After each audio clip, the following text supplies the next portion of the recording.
This is an Audible original. An instant later, our feet were treading the bottom of the sea.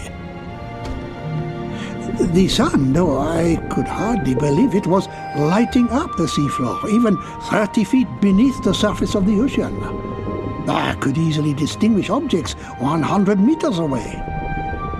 Further on, the water was tinted with fine shades of ultramarine. Then, off in the distance, it turned blue and faded into the midst of a hazy darkness. Above me, I could see the calm surface of the ocean. I was lagging behind some 20 paces when I saw Ned Land suddenly come back toward me. With his powerful hand, he sent me buckling to the ground, while Connie did the same. At first, I didn't know what to make of this sudden assault, but I was reassured to observe the captain lying motionless beside me. I stretched out on the seafloor directly beneath some bushes of algae, when I raised my head and spied two enormous masses hurtling by. My blood turned cold in my veins. I saw that we were under threat from a fearsome pair of blue sharks, dreadful man-eaters with enormous tails, dull, glassy stares. In an instant, we all took hold of our rifles and aimed at the creatures. Ned was crouched down, his sights trained keenly on the sharks. I saw him there one instant, and to my horror, he was gone. He had slipped into the gorge. I looked round for Nemo, but he was gone. Miss Boyd had witnessed Ned's fall, though, and she was slowly shaking her head at me. We couldn't make a move until the sharks had passed. Luckily, these voracious animals have poor eyesight. They went by without noticing us, grazing us with their brownish fins. And miraculously, we escaped a danger greater than encountering a tiger deep in the jungle.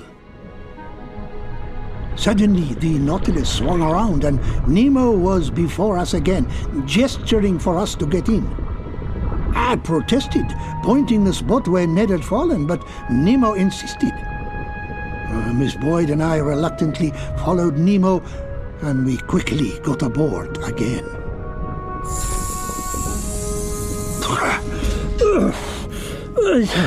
Do not fear, you are safe now. Where the hell were you, Nemo? I went to signal the ship. I knew you wouldn't make it without the Nautilus. You set us up to die. And how did I do that? You left us with man-eating sharks, with no warning and barely any ammo. That is the danger of the open sea, Miss Boyd. But I did not command you to come with me. You came of your own free will. Ned is still out there.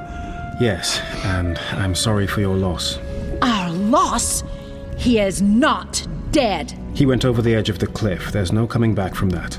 We'll go down there and find him. The gorge is too narrow. The Nautilus would not be able to pass through. So we just leave him? Unfortunately, losses like this... Unacceptable. Now, Miss Boyd, let's not be hasty. Put the rifle down. I imagine your underwater rifles will work just as well in here. You think you can kill me? You wouldn't leave this ship alive. I don't intend to use this on you, Nemo.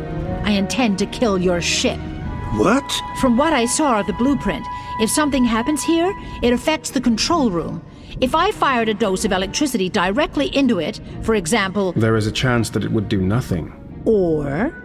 It could disable the Nautilus and kill everyone on board. Would you like to take that risk, Nemo? What you want me to do is suicide, Miss Boyd. The ship cannot enter the gorge without serious damage. Or I can let you fire and risk the same. But your friend cannot be saved. By now he is most likely dead, his suit ruptured and his body crushed by the pressure. I don't believe you. Ned Land is dead, Miss Boyd. The question you need to ask yourself is whether you want to sacrifice our lives too. Discover more Audible originals on the Audible site and Audible app.